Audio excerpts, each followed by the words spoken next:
ఈరోజు ఒక పక్షి చెట్టు కొమ్మను ఉండేటప్పుడు పడుకుంటుంది, కానీ అది ఎప్పుడు పడిపోతుంది. దానికి అవసరమైనంతసేపు నిద్ర పొందుతుంది, తర్వాత కిందకి దిగుతుంది. కానీ మంచం మీద పడుకుంటుంది మనిషి పడిపోతున్నాడు అని అంటే అది కొమ్మ పట్టుకునేటప్పుడు దాన్ని జ్ఞాపకం పెట్టుకుంటుంది. నేను పట్టుకునేది కొమ్మని నేను విడిచిపెట్టానంటే పడిపోతాను. కానీ మనిషి మంచం మీద 8 అడుగులు మంచం మీద పడుకున్నప్పుడు తనకు ఆ జ్ఞాపకం లేదు. ఈరోజు ఆ జ్ఞాపకం మనకి కరగలేదు.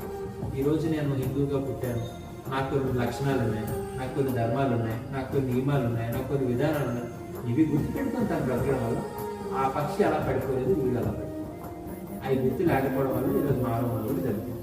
అందువల్ల ధర్మ రక్షణ అంటే ధర్మాన్ని పాటించడమే నిజమైన ధర్మ రక్షణ. తప్పితే పక్క మతాల వాడిలాగా ఆడిలా చేసాడు వీళ్ళలా చేసాడు అనేటువంటి ఒక ఏదైతే ఎదుటివాడిని నిందించడం ధర్మరక్షణ కాదు, మనం పాటించడం నిజమైన ధర్మరక్షణ.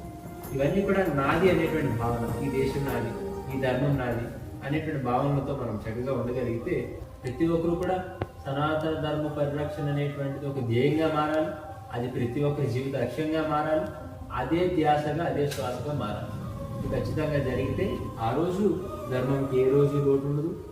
ఏ రోజు కాదు, సూర్యచంద్రులు వెలుగుతున్నంత కాలం, ఈ పంచభూతాలు ప్రామాణికంగా కళ్ళ ముందు కనిపిస్తున్నంత కాలం హిందూ ధర్మం ఎప్పుడు కూడా దేదీప్యమానంగా విరాజిల్లుతుంది. తప్పితే దాన్ని ఎవడు ఏం చేయలేడు, చేసే మనగాడు పుట్టలేదు, పుట్టబోడు. ఇది ఖచ్చితంగా సనాతన ధర్మం అనుసరించేటువంటి ఒక సన్యాసిగా, దుర్గా మహాపీఠాధిపతిగా, సమతానంద స్వామి యొక్క వారసుడిగా ఇది బలంగా చెప్తున్నాను. దీనికి ఏ రకమైన లోటు జరగదు.